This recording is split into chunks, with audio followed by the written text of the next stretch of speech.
চার্বাকদের নীতিবিদ্যা বা সুখবাদ, যদি এমন প্রশ্ন আসে চার্বাকদের সুখবাদ কি সেটা আলোচনা করো, তাহলেও এই প্রশ্নের উত্তরই হবে। চার্বাকদের নীতিবিদ্যা জড়বাদ বা সুখবাদ নামেই পরিচিত। চার্বাকদের মতে দেহ অতিরিক্ত আত্মা নেই, দেহই আত্মা। ধর্ম, অর্থ, মোক্ষ ও কাম এই চারটি চতুর্বর্গ পুরুষার্থ নামে পরিচিত। এই চারটি পুরুষার্থের মধ্যে চার্বাকরা কামকেই পরম পুরুষার্থ বলেছেন। চার্বাক মতে মৃত্যুর মাধ্যমে দেহের পরিসমাপ্তি ঘটে। তাই চার্বাকগণ বলেন, যাবৎ জীবেত সুখের জীবেত, ঋণং কৃত্যা ঘৃতং পিবেত। অর্থাৎ যতদিন বাঁচবে সুখে বাঁচো এবং ঋণ করে হলেও ঘি খাও। পিব খাদ্য চ অর্থাৎ খাদ্য খাও, দেহ সুখভোগ করো, এটাই জীবনের পরম পুরুষার্থ। দেহাত্মবাদী চার্বাকদের নৈতিক আলোচনা ভোগবাদে পরিণত হয়েছে। ভোগবাদী চার্বাকরা বলেন, দেহ অতিরিক্ত স্বতন্ত্র রূপে আত্মা বলে কিছু নেই। তাই আত্মা সম্পর্কিত যুক্তি প্রলাপ মাত্র, ইহলোকই সর্বস্ব। চার্বাকদের মতে মোক্ষ মস্তকহীন মানুষের শিরোপীড়ার মতো উপহাস্যের বস্তু।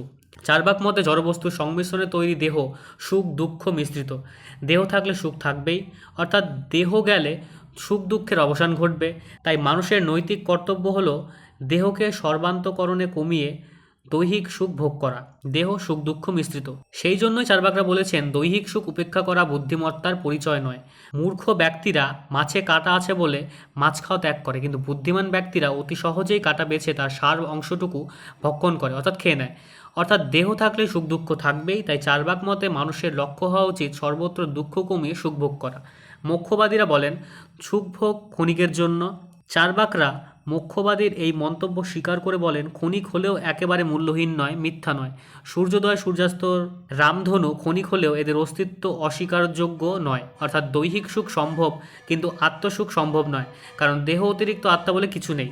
ভবিষ্যৎ প্রত্যক্ষ গোচর নয়, তাই ভবিষ্যৎ সুখ লাভের আশায় বর্তমান সুখ থেকে বিরত থাকা উচিত নয়। এইভাবে চার্বাক নীতিবিদ্যা দৈহিক সুখবাদে পরিণত হয়েছে।